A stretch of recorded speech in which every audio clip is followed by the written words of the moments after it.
The Disruption, a lively discussion between UVA Darden School of Business professors Yael Grushka-Cocaine and Mike Lennox on cutting-edge technologies and practices that are challenging the status quo.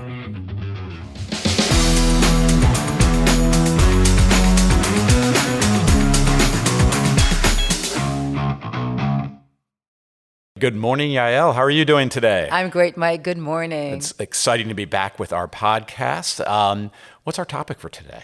Oh, our topic is so timely, and I am very excited to hear your take on it. Our topic today is deep fakes or generative AI. Basically, when the machine or the AI creates content, that could be new images, new text, new stories, new poems, really anything right now. And it's hot, hot, hot in the world of tech today. You know, we're in the holiday season, so I was thinking about, this topic in the holiday season, and I have a hot take for you here. That we're in the midst of maybe the greatest deep fake of all history here. I'm talking about one that uses numerous video assets to confirm this deep fake, that uses numerous, stories that have been generated here. It's actually a conspiracy of millions of people working together to advance this narrative. And this is a spoiler alert, so anybody who has children, please turn off the podcast right now. To all of our young listeners, please turn this off. But I'm talking about Santa. Oh, right? yes. The ultimate deep fake, yes, right? Yes. So what's different about what we're talking about than historical deep fakes like Santa? Is it fiction? Is it imagination? Where does deep fake become problematic? Well, this is really taking maybe context where we took for granted that they were truths, they were facts, they were created by people, that we can attribute pictures that were actually taken by a camera, by an individual, of actual individuals or items in the world, stories that were crafted by authors. So these are, in the context, is really things that maybe even as we grow older and less naive as kids, we still believe that they are real. But you're right, at the heart of it, maybe Santa is real. I just saw Elf last night, and in some maybe some I'm too quick to judge here. Exactly, right? exactly. You never know what we're going to conclude, but it is testing reality as we know it and as we see it, especially in terms of content that we consume and are willing to treat as maybe somewhat objective. Now, in many ways, this is kind of our second episode on the broader topic of generative AI. So we have an episode where we talked about creativity in AI, especially around music and art. And I think at the end of that, we kind of concluded that this was a co-creation process, and especially our guest kind of pushed a narrative of this enhances the opportunities for creatives. Yeah. I suspect we're talking about something different here. Like what puts the fake in deep fake here? Yeah, it's a great question. Is this a kind of a joint process between creators and the machine, or creators and AI, or is this something that is going to basically replace the creators in the long run? Deep fake is really creating something uncontrollably, or to us human, it seems uncontrollably, but it's also about the speed and the processing. So it's connecting the dots. It's creating kind of connective tissue where normally somebody would have to do that manually or gradually, and now the AI is helping you do it for you. So part of the deep fake is really creating, combining images, faces and bodies of people that don't really exist, voices and faces and words out of a mouth of somebody who never said it. So that's the fake part of deep fake, okay? The deep comes from the sophistication of the algorithm. The fake comes from creating something out of nothing, something that didn't exist before. But generative AI right now is even broader than that. It's about searches that are faster and more sophisticated than ever. It's about pulling together pieces of information and distilling them and synthesizing them in a new way. Yeah, to push on the AI part of this deep fake conversation. Arguably, there's been, at least since the history of video, but even going further back, opportunities for people to try to pass themselves off as someone else. Right. Making a literary reference like Cyrano de Bergerac, right, and, stories of that type. What difference does AI make in this? I think it's just mostly the volume. So you're spot on in terms, this is nothing new. Faking content by some kind of ghost writer and creating a new entity, it's not necessarily new in terms of the idea, but it's just the quality of it, the speed in which it gets generated, the volume. So we're talking about thousands of, instances where usually it would take you days or weeks to perfect one photo so it looks real. Now you can create these real looking images in a matter of seconds. So it's just about, like a lot of parts of AI and digital technology, it's all about the pace and the quality with which it gets produced. So talk a little bit about some of the things coming down the pipeline here, some of the examples we're seeing. Yeah, well, this week is an exciting, week. The last month, since November, it's been pretty exciting because there's been a new generative AI released to the public. So the chat GPT has been given to the world as a gift from OpenAI. We've talked about them in the past when we talked about DALL-E, but it's a company that basically shares publicly all of its technology, and they've developed arguably the world's best language model. So you can prompt it with a question, you can talk to it like you would talk to a colleague or a student or a professor, and it will, within seconds, craft a very sophisticated answer.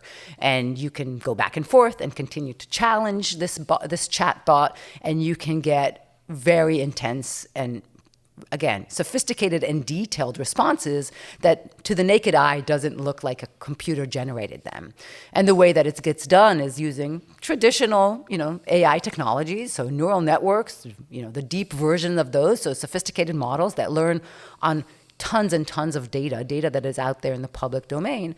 And it really it will basically save people time. So students are, of course, very excited to see new ways to study and new ways to get answers to their essays. Yeah, and I'm glad you raised that. So in higher ed, or really education broadly here, some concerns here that suddenly students will be using this to write their essays, maybe for a course, or maybe for college admissions.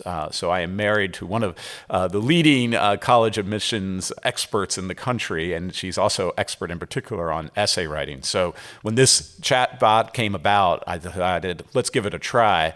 Gave it a prompt that you could typically see on the Common App, which is, what is your favorite word and why? And I was shocked, Yael. Within seconds, it had given me a full essay on solitude as its favorite word. Yeah. I tried again, put a different, the same exact prompt, got a different word. I do find it ironic that an AI machine chose solitude. Right. Maybe we're moving into general there AI there. Yes. It's getting consciousness Yes. here. And my wife's assessment was it was okay, right? It wasn't the best essay she's ever written by any means, but it also wasn't unreasonable response there. So what's your reaction to this idea, again, that people are going to be passing on AI work as if it's their own? So that's the biggest kind of downside, if you will. So, when we're going to talk about good, bad, and potential with this technology, I think the notion that somebody might use it to in addition to their own or to substitute their own writing or their own capability, or to hide the fact that this is not them who wrote it. That's a bit of a problem there. But in general, the technology is not necessarily all that new. It's been used around us in various forms. So news outlets have been using it for more mundane types of tasks, like reporting on the weather or sports analyses or all kinds of reporting about financial outcomes in very dedicated, specific, very focused areas. It's been used before.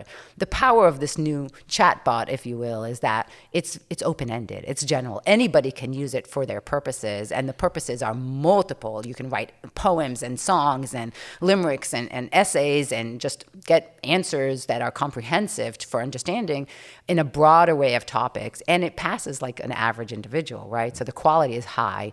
And because there's a reinforcement learning model behind the scenes, it will also continue to get better and better because people will keep on giving feedback back to the AI, back to the machine, and help it reflect and refine its responses. So if your wife has some critique, and if that kind of feedback gets fed back in, you can imagine that it will be able to improve longer term and to kind of close the gap in what we think is excellent responses, not just mediocre. Wow. So we could even have even better responses that are going to make it even harder to determine if it's a fake or not.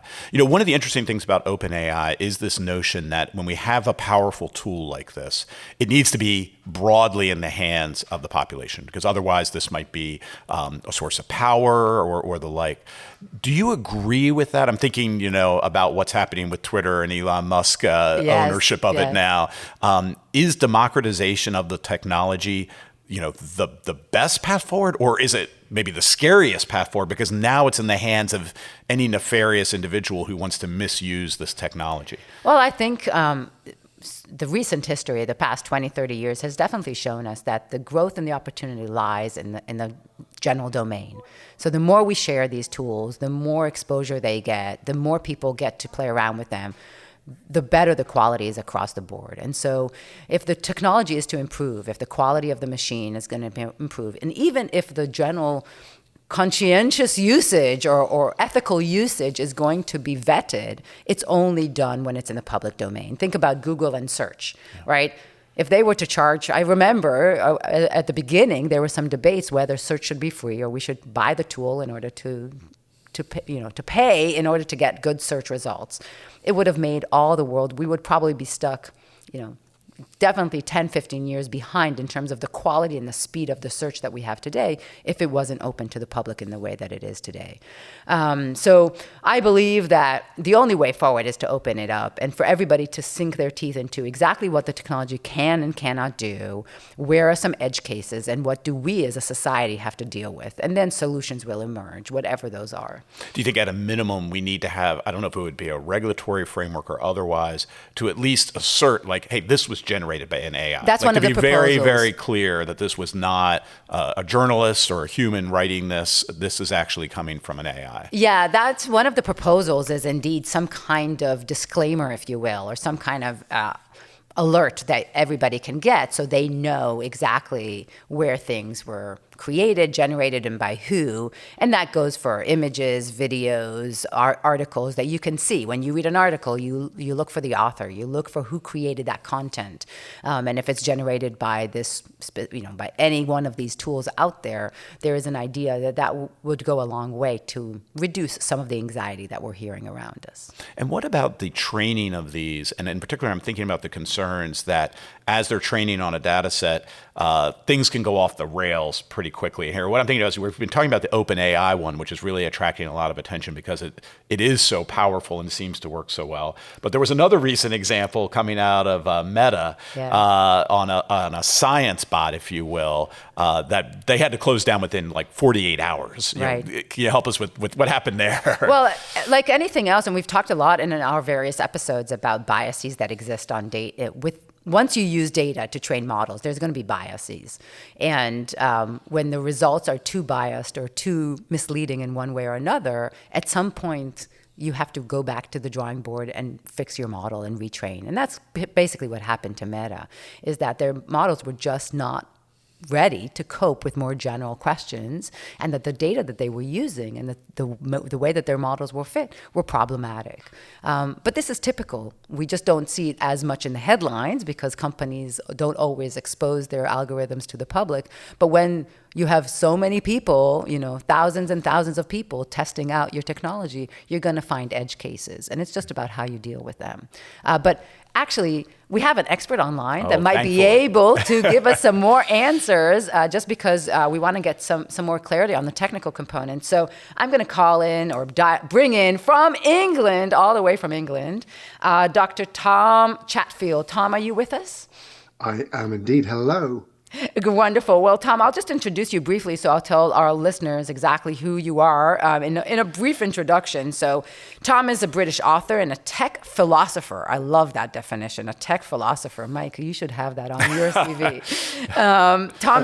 Tom is interested in improving our experiences and understanding of technology, and he's written both textbooks and novels related to how to think and how do we kind of advance ourselves in the digital age? How do we thrive in the digital age?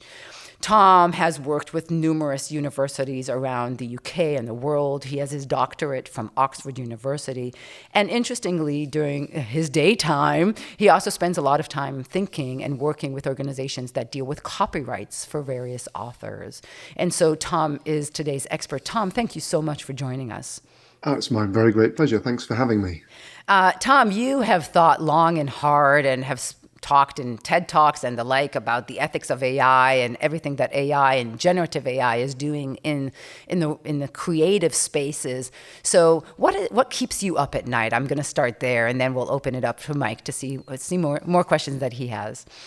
Well, I'm glad you mentioned that I'm a philosopher, because what keeps me up at night is not the kind of details of the tech. If you like, it's the mismatch between the speed at which human morality and norms and practices evolves and the speed at which technology evolves and develops. And I think the mismatch between those is a very dangerous gap in which a lot of bad things can happen. At the same time, it's very exciting because we get to play around with things when they're still molten, when they haven't yet kind of set.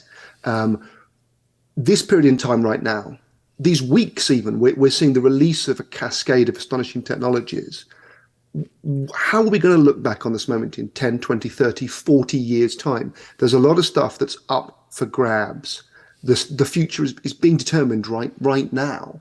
And so I think it's hugely important and terrifying and exciting and amazing that we get to chat. It's like you get to sit down in the morning and talk about flight, and then in the afternoon refrigeration, and then television and radio, and sort of what are these going to mean? So it's heady times at the moment, to say the least. Whenever I talk about technology, digital technology in particular, I talk about the exponential growth we've seen in the kind of core underlying technologies, including processing power, bandwidth, and storage and the like.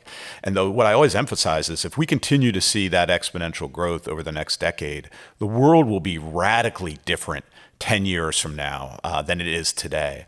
Tom, how as a philosopher do you think about that change? When you were saying 20, 40 years, but even 10 years out, it's really hard for us to kind of forecast and foresee what this world of generative AI is going to be like. I think Yael and I, as somebody who follow this, have been shocked at how much progress has been made, even in the last 48 months, let alone thinking out 10, 20 years.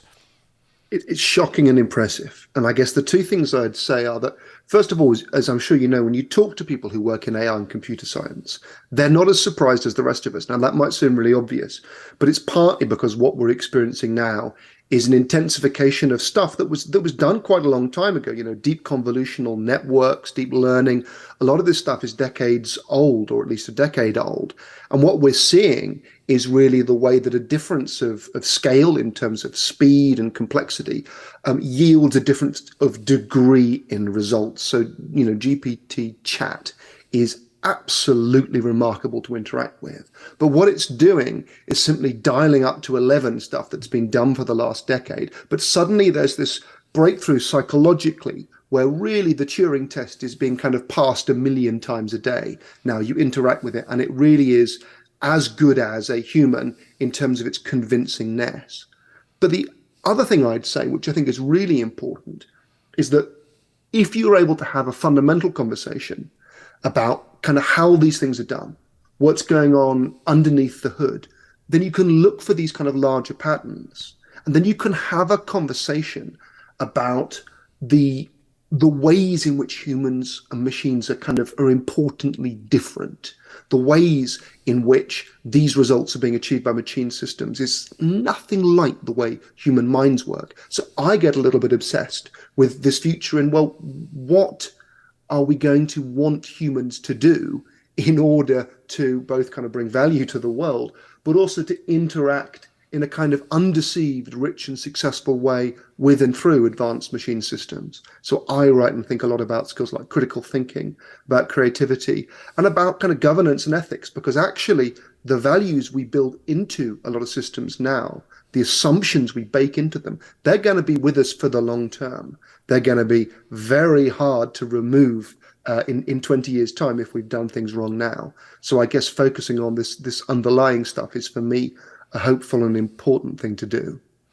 I find it interesting that let's call it the average person on the street, which might be like a family member of mine, is how maybe I measure that, is there's a general, I think, negative reaction to this whole notion, right, of generative AI. And yet, if you point out that you're probably already experiencing it, maybe it's that news article on your favorite sports team, or it's something about a company's annual report release, they quickly seem to be okay with it. And how do you get maybe the general populace to think about these kind of deeper issues that are obviously at the core of this? Because again, especially in our democratic societies, that's what's going to ultimately motivate any type of political action that needs to be taking place to regulate or to monitor these technologies. I mean, I think to some degree, as you say, there's this enormous friction between, in theory, how people react to a story about, oh, bad AI is coming for your jobs or good AI is going to save you. And how we'll react to that storytelling has nothing whatsoever to do with how we deal with technology in our everyday lives. And I guess the most basic pedagogic point here is that you have to talk in terms of people's kind of immediate lived experience. So in terms of someone's work, you're much more likely, if you like, to get the point across to someone about the advantages and hazards of machines. If you say, well, look, what's the most boring part of your job? What do you hate doing? Answering loads of email, picking up the phone, not having information at your fingertips. What's really frustrating in your life? And people will talk and talk about that. There'll be stuff they love, stuff they hate. And then you can say, well, look, broadly speaking, for most jobs,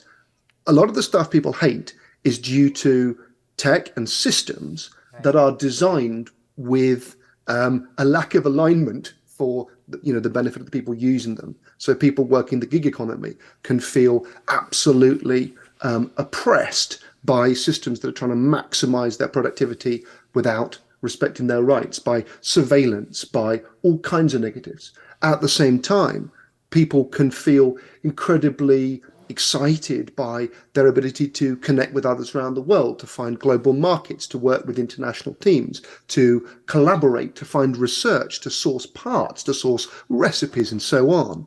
So in some ways, you can start boiling stuff down to the human experiences and then talking about the ways in which technologies are implicated in these. And for me, the big lesson here is not that any technology is kind of bad or good in and of itself.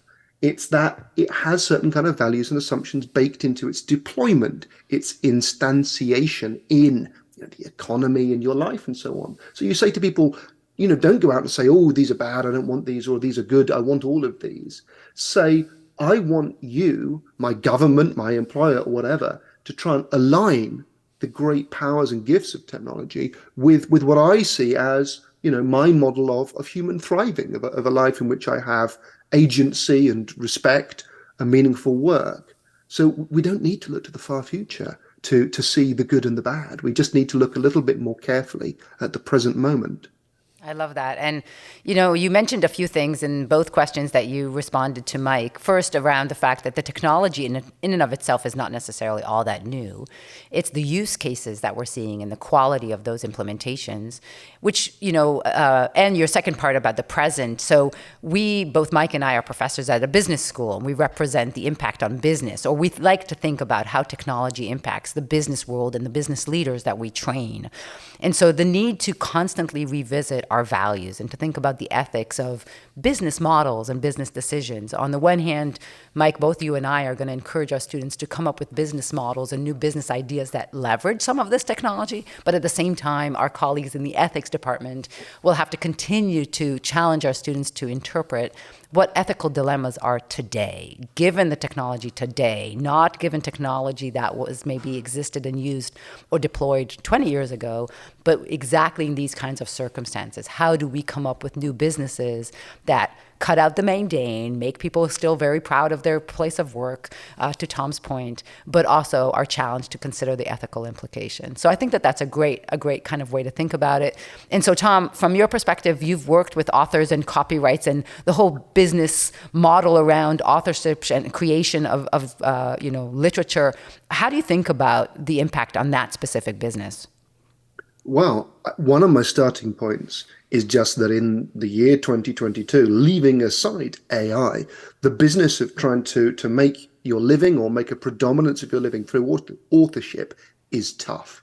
It's really tough. One of the organizations I'm a director at, the Authors Licensing and Collecting Society in the UK, we do an annual kind of survey looking at authors' earnings, and they have dropped kind of year on year over the last decade. Authors are making considerably, professional authors on average in the UK, making considerably less than $20,000 a year. This is the ones who class themselves as professional. And the reason for that is not technology as such. AI isn't writing everything yet. It's partly economics. It's partly the amount of content that's out there for free. I think for authors, when they look at this, then it's another thing, another way in which the authorship of words seems less likely to bring people money. And I don't have any kind of magical or easy solutions to this. But, and it's a really big but, I think we do need to remember that no matter how brilliant and staggeringly powerful the systems are, at the moment, the understanding that they appear to have is entirely parasitic upon human creativity and content and words.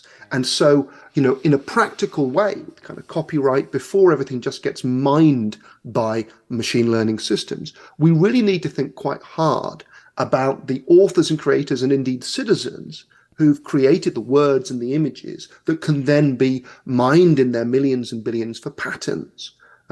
And what I want to do as a kind of educator, if you like, is just tell people that large language models, these models, they are astonishing. But what they are not doing is answering your questions or responding to you in anything like the way a human would. What they are doing is nothing more or less than coming up with statistically plausible extrapolations from or continuations from the pattern of words that you put into them. Right. It's a really important distinction. Anyway, I think I'll stop there. I'm going to go off on one of this one. It's fascinating. I can see Mike's eyes going, like our engines are just... Well, what comes to mind here is I think, there's been a trend, probably going back to kind of the connectivity part of the internet, of putting my strategy hat on, lowering barriers to entry in the creative arts, let's say writing as an example. So now what used to be the local newspaper writer who had a geographically constrained audience is now writing articles that can instantly go around the world. And others have observed, going back 20, 30 years, that this is leading to very much a boom-bust dynamic, right? That now, if you are one of the elite writers, let's say, your market is huge, your potential is almost unlimited, but it gets very hard for those kind of further down the pecking order. And this conversation makes me think, is that even going to be accelerated further to a point that do we even have the opportunity for the cream to rise to the top? Thinking about, like, it used to be those other jobs that might be automated now were the way those writers got their first opportunities before they hit it big. If those are removed from the economy, do they even become a writer in the first place? And as a result, we never get to discover their excellence in the world. Yeah, you can go down some pretty dark paths pretty rapidly here. And I think, unfortunately, there's a lot of problems. First of all, the kind of person who can afford to have a career in the arts, in the performing arts, in writing and so on, is more and more going to be the kind of person who has various privileges in terms of financial security, in terms of connections, in terms of social cachet, and so on. And then again, you're absolutely right. You have this, global connectivity, which is a wonderful and a beautiful thing in so many ways. But it also means that a person who already has, if you like, fame or reputation or an audience can, very easily, relatively speaking, become a huge kind of global node and find that audience. And so when I look at the book lists, what's coming out for Christmas, there's lots of celebrities and actors and famous people. Now, they've led interesting lives, great. But of course, in a lot of cases, what's happened is a publisher wants to make some money. They pick someone who's got 2 million followers on Instagram, and they say, well, I'm going to give them a book deal because they're probably going to be able to convert 5% of their followers into pre-sales. So we are guaranteed to make money on this. I'll pay someone else to write their book for them. It doesn't matter if they can write or not. Now, this famous person may be amazing. They may be a brilliant writer, but often they've done great stuff in one area. They're great at football. They can't write, but they've got an interesting story that people want to read. So it goes out there. And the trouble with this exactly is the kind of death of what we call the mid-list, of the person who has got a tremendous amount to offer, but doesn't have the fame for the pre-sales. And so you are out-competed wherever you go as an author.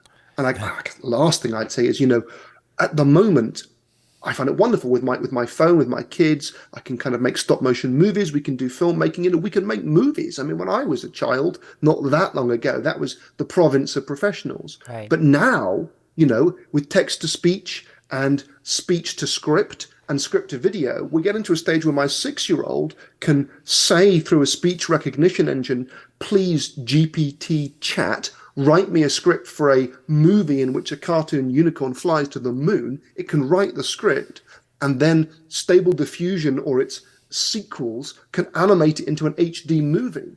And there's literally no human creative professionals involved at all. That's both democratization and also behind the scenes monopolization of the most extraordinary kind. Because of course, and this is an elephant in a room, OpenAI, they're releasing stuff to the public, yes, but running and owning and training these large models is the province of a tiny number of million or billion-dollar organizations. And, a lot of it goes on obviously behind closed doors. So there's a very, very small number of people who own and operate the infrastructure of this apparently highly connected, accessible modernity. And I'm glad you raised that, because we've danced around a little bit, especially like deep fakes and videos. And this idea, again, especially let's say in the political arena, that these technologies could be used in so many nefarious ways. I brought to mind the recent case where there was a deep fake of the video of the Ukrainian president, basically, conceding the war to Russia. Obviously fake. Luckily, it wasn't well done, so it was pretty quickly revealed to be a fake. But you can think of so many nefarious ways this could be used. And again, if it's just out there and anybody can get their hands on it, what do we do? Yeah, there's so many TV shows that depict like a future world, or not that long distance future, in which these technologies are used to basically change the entire even legal system and conviction system. Yeah. So we're rapidly outpacing science fiction here. I'm waving my hands around unseen, and I think just the most important thing, putting my philosopher hat on, is that once this kind of thing is possible, it can debase the currency of truth. You don't even have to be faking stuff. So let's imagine that someone catches on video a person saying something very objectionable or inflammatory, whatever. But if this technology is out there, they can simply put their hands in the air and say it's all fake. We've heard this. You think about, US politics, fake news, it's all fake. I mean, what does this mean? In a sense, what it claims is that we're living in a world in which, because almost anything can be kind of claimed or made up, therefore you can never hold people to account. So you don't even have to be using this tech to be able to use it to sort of make a claim to your followers or acolytes or whoever. And the second thing I'd say, interestingly, is that in some ways it puts everybody into a kind of infosec, information warfare mode. So I'm really interested in that. I've written a novel, that features a kind of dark web and that sort of thing. And I'm fascinated by the strategies that people come up with. So for tiny example of how this gets into kind of everyday life, corporate email leaks.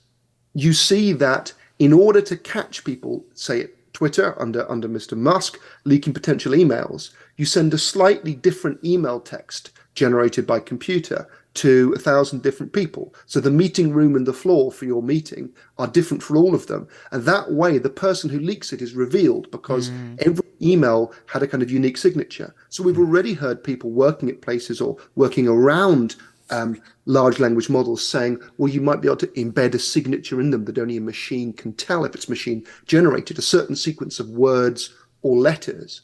And what this gestures towards, of course, is exactly this kind of information warfare, mutual escalation thing, whereby the provenance and trust and truth is this extraordinary kind of battleground, and coming up with ways of verifying and authenticating and trusting is enormously kind of fraught, but enormously important. And I do think actually this is going to be a really interesting area for innovation around some kind of mark that shows whether something came from a model or a mind. Well, I want to take us in a slightly different direction because at some point Mike's going to ask me, good disruption or bad disruption. And I want to kind of shed maybe some positives, if I will. I mean, I feel like we've been skeptical or maybe we've been doubting some drawing a very bleak future. But I was reminded of metaphysics. I don't know if you get America's Got Talent over there in the UK. It's kind of the American version of Britain's Got Talent. And in that, in the last season, there was a company that basically had singers on the stage, but the technology, the deep fake technology, had other faces doing the singing. So you had Simon Cowell singing in amazing voices, but it looked like it was him because they basically had his face kind of imposed on somebody else's body. But then they also brought back Elvis Presley. And that reminded me of all the work that we spoke about. And you've heard, Mike, my enthusiasm around the Rembrandt pictures, or maybe somebody's going to write the next Shakespeare play.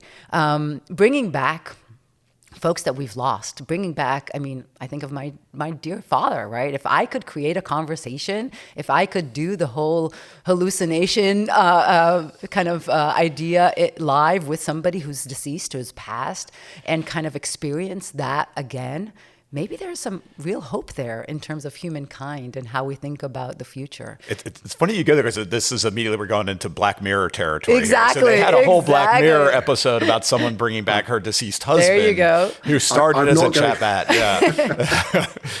I don't know if I get hopeful vibes from kind of reincarnating my parents as ghosts in Microsoft's basement. But I would like to wear a happy hat here. I think we can't turn back the clock on this stuff. I would like to be optimistic about, our ability to work with these things, as you say, with extraordinary kind of creativity, and also not to just take it as inevitable, that progress in this domain means progress in every domain. It challenges us in a good way to define what is unique and valuable about human lives and human minds and human thriving and so on. Artificial intelligence keeps on teaching us more and more about human intelligence by showing us how human achievements can be replicated and showing us what can't be replicated so far. And the most important thing for me is simply, if you like, the incredibly biological nature of our consciousness, the fact that our consciousness is emergent from this squishy grey stuff in our heads that evolved, that's linked to the rest of the animal kingdom. It works nothing like a computer, absolutely no resemblance to a computer at all. We can replicate many of our achievements with silicon, but our wants and desires, our love, our passions, our ability to do massively parallel, sort of small data processing. When I'm feeling optimistic, I think that we are creating things that remind us how close to nature we are, how close we are to other life on Earth, that we, can't get our ethical problems solved by machines. They will parrot back to us things, they will help us see more clearly. But why we live, why we want a meaningful work, why we want to watch art to make Simon Cowell sound like he can sing, which is an astonishing trick. We're thrown back on these questions of why. We're thrown back on these questions of what is human life about. Right. And of course, AI can help us answer them, but its answers will only be as good as the questions we come up with. Yeah, and I love that. I try to encourage my kids to go out and play, right? They're teenagers. I want them to go out and hang with their friends. Like, in reality, if we take this conversation, nothing that they interact with online can be as real or as truthful or as passionate as the people that they can actually physically be near. And so maybe the hope is that we go back to our roots and don't seek all the answers online in this virtual, world of the broad, wide world of the web, but actually we go back to the roots and find our communities and our people and look people in the eye and give a hug and, do a handshake and kind of build our relationships around that. So I think it's a good time to ask you, Yael. We're at that point in the podcast. Yes. Good disruption, bad disruption, or no disruption? definitely disruption. I believe it's a huge disruption, actually. I think it's going to be as instrumentable as any search online, as the web itself. I think this whole area is just going to continue to grow and really shape the way that we learn, live, and experience.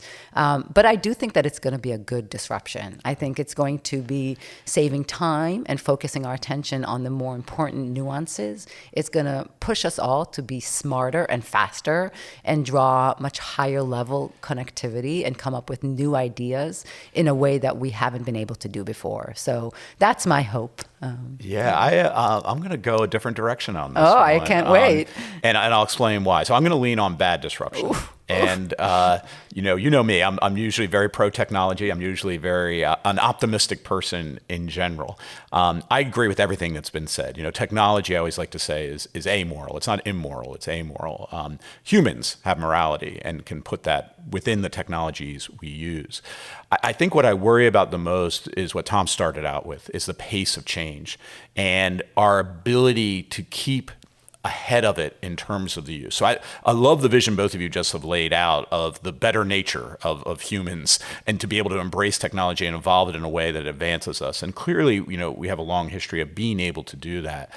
This one worries me that it's moving too quickly and that it has so many, again, nefarious uses, as I keep saying, that the worst angels of our nature will leverage and use this technology. I don't know what to do about it, to be honest with you, because I do agree as well. It's hard to put this back in Pandora's box at this point. It is only going to improve and evolve. It has geopolitical implications. This isn't just like a U.S.-based technology, clearly. As mentioned, there's many large commercial players who are advancing it. So I see it continuing. I believe it will. Whether that ultimately has a good impact on society, I hope you're right.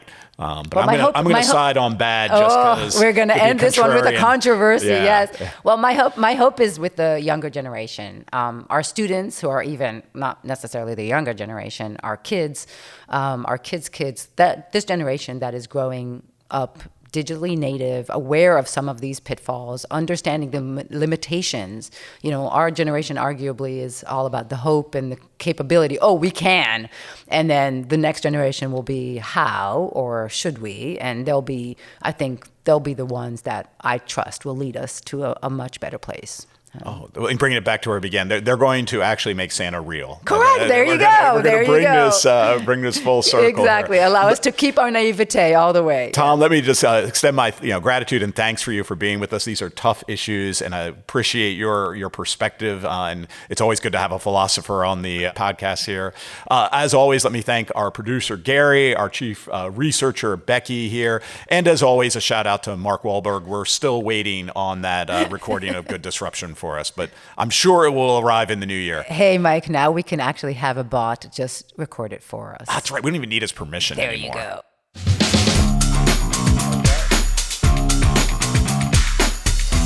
Good Disruption is a podcast from the University of Virginia Darden School of Business.